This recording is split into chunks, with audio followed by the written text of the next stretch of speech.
বাংলার শিক্ষাক্ষেত্রে আজ এক উজ্জ্বল নক্ষত্রের উদয় হলো।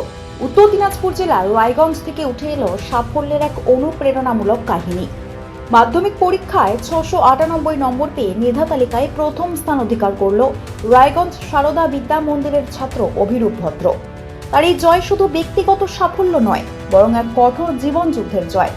রায়গঞ্জ পৌরসভার বীরনগর এলাকার এক সাধারণ পরিবারের সন্তান অভিরূপ। জীবনের পথটা তার জন্য খুব একটা মসৃণ ছিল না। বেশ কয়েক বছর আগে পিতৃহারা হয়েছেন তিনি। মা নন্দিনী চৌধুরী পেশায় একজন নার্স। শত প্রতিকূলতার মাঝেও ছেলেকে মানুষের মতো মানুষ করার স্বপ্নে কোনো খামতি রাখেননি মা।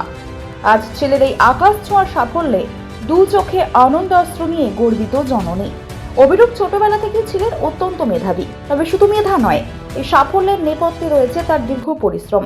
পড়াশোনার প্রতি তার একাগ্রতা দেখে অবাক হতেন প্রতিবেশীরাও।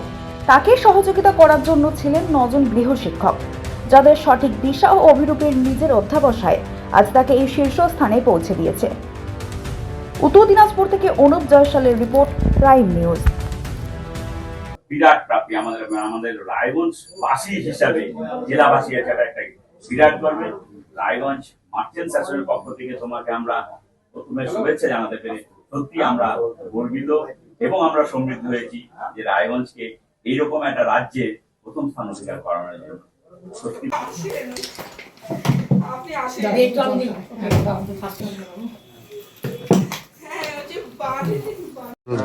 তোমার নাম? আমার নাম অভিরূপ ভদ্র। কোন স্কুলে পড়তে? সারদা বিদ্যা মন্দির, রায়গঞ্জ, উত্তর দিনাজপুর। আজকে তো রেজাল্ট বেরিয়েছে, এখন অবধি কি জেনেছো, কত নাম্বার এসেছে তোমার?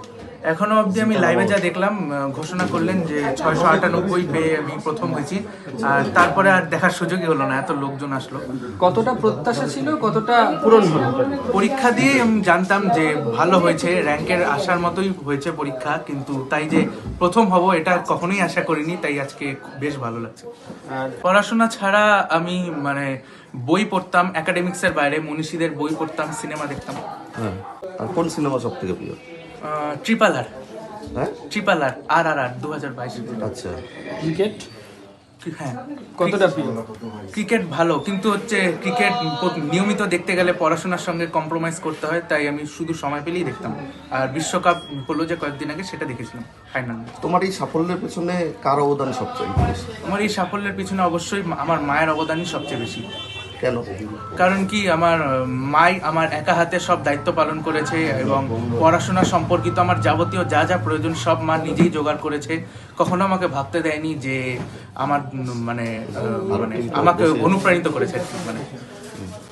কতক্ষণ পড়তে, পড়াশোনা কিভাবে করতে? আমি ঘড়ির সময় বেঁধে পড়তাম না। আমি আগের দিন রাত্রে যা প্ল্যান করে রাখতাম, পরের দিন কোনটা কমপ্লিট করতে হবে, সেই টার্গেটটা পূরণ না হওয়া পর্যন্ত আমি পড়তাম। একেবারে রাজ্যে প্রথম, এই অনুভূতিটা কেমন? এই অনুভূতিটা সত্যি আশ্চর্যজনক, একটা শিহরণ অনুভূত হচ্ছে। কখনোই আশা করিনি যে এত ভালো রেজাল্ট হতে পারে। স্কুলের ভূমিকার কেমন? স্কুলের ভূমিকা আমি আগে যেমন বললাম যে অনেকই ভালো ভূমিকা রয়েছে। স্কুল থেকে যে সমস্ত পদক্ষেপ গ্রহণ করা হয়েছিল তা আমাদের সকলকেই অনেক লাভবান করেছে। আগামী দিনে বড় হয়ে কি হতে চাও? বড় হয়ে আমি একজন সফটওয়্যার ইঞ্জিনিয়ার হতে চাইছি আপাতত, এবং সেই নিয়ে পড়াশোনা শুরু করেছি। এবার সব দায়িত্বটা আমাকেই সামলাতে হয়েছে, কারণ সেই জন্যই ও বলেছে হয়তো সেই কথাটা, কিন্তু পড়াশোনার ব্যাপারটা ও নিজেই, স্কুল তো আছে, স্কুল মানে প্রচুরভাবে ওকে সাহায্য করেছে। আর টিউশন যারা পড়তো সেই টিচাররাও তো অনেক হেল্প করেছে, আর বাকিটা ওর নিজের কৃতিত্ব। ছেলে পড়াশোনায় ভালো, আপনি তো জানতেন, হ্যাঁ, কিন্তু এতটা আশা পূরণ হবে সেটা কি ভেবেছিলেন? না, 10-এর মধ্যে থাকবে সেটা ভেবেছিলাম, মানে ওটা সময় দিতে পারিনি। মানে আমার বুঝতেই পারছেন, একা সংসার, সমস্ত ঘরে বাড়ি সামলাতে হয়। আমার নিজের একটা চাকরি আছে। আপনি কোথায় চাকরি করেন? আমি নার্সিং স্টাফ, রায়গঞ্জ মেডিকেল কলেজে। আচ্ছা। আর আমাদের 3 শিফটের ডিউটি, মানে প্রচুর চাপ। ওর বাবা এনে দেওয়ার চেষ্টা করি আর কি, মানে সেই পড়াশোনার ব্যাপারে কোনো কিছু ঘাটতি রাখার চেষ্টা করি না। মানে যা যা লাগবে, বই বলেন সব দেই, বাকিটা ওর কৃতিত্ব। এই প্রথাগত শিক্ষার মধ্যে স্কুলের ভূমিকা কতটা? স্কুল প্রচুর করেছে। মানে আমার ছেলে একটা হাত পায়ে চঞ্চল, কিন্তু তবু ওকে বুঝিয়ে টুঝিয়ে মানে এত ভালো একটা রেজাল্ট, মানে স্কুলের কৃতিত্ব না থাকলে তো সম্ভবই হতো না। নতুন প্রজন্ম মোবাইল নিয়ে খুব, মোবাইলটা হলো ঘাটেই একটু বেশি। সিনেমাও দেখি, আর আমি মিলে সিনেমাও দেখি, কিন্তু হলো তার মধ্যে থেকে পড়াশোনাটাও ওর ঠিকঠাক, মানে পড়ার ব্যাপারে ওকে কিছু বলতে হয় না, এই ব্যাপারটাও সিরিয়াস।